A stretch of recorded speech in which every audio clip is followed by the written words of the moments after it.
तो दोस्तों, आकाश नाम का एक लड़का जो पहली बार अपने घर से दूर जा रहा था, बीसीए की पढ़ाई के लिए उत्तर प्रदेश आया।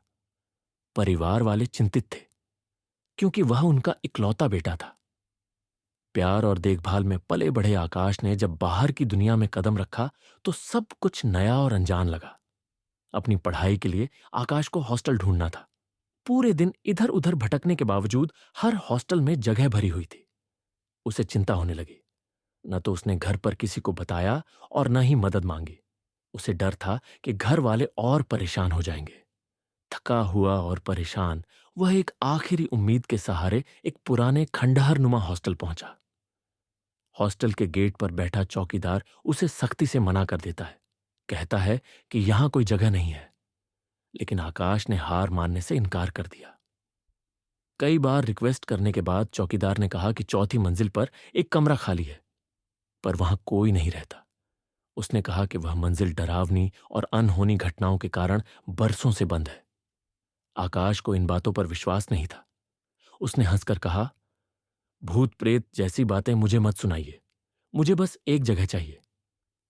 आखिरकार चौकीदार ने उसे चौथी मंजिल का कमरा दे दिया, लेकिन साथ ही चेतावनी भी दी, जो कुछ भी हो मेरी जिम्मेदारी नहीं होगी।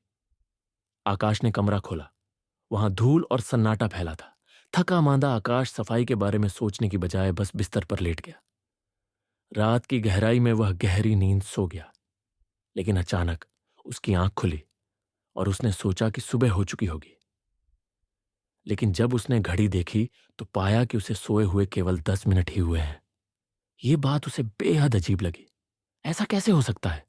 वह तो महसूस कर रहा था कि उसने 12 से 15 घंटे की नींद पूरी कर ली है। थोड़ा परेशान होकर उसने फिर से सोने की कोशिश की, लेकिन अब नींद उसकी आंखों से कोसों दूर थी। समय बीत रहा था और वह बस करवटें बदलता रहा।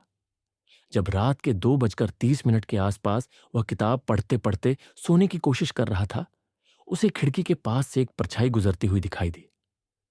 उसने इसे नजरअंदाज कर दिया, यह सोचकर कि शायद उसका वहम होगा। लेकिन थोड़ी देर बाद जब दूसरी दिशा से परछाई पर्दे पर दिखाई दी तो उसका दिल जोर जोर से धड़कने लगा। उसने चिल्लाकर पूछा, कौन है वहां? लेकिन कोई जवाब नहीं आया। वह थोड़ा और घबरा गया, पर खुद को यह सोचकर शांत करने की कोशिश की कि शायद यह सिर्फ उसकी कल्पना है। उसने खुद को सांत्वना दी और सोने की कोशिश करने लगा। सुबह हुई और अमर ने राहत की सांस ली। उसने सोचा कि रात भर जो कुछ हुआ वह शायद उसकी थकान और मन का भ्रम था।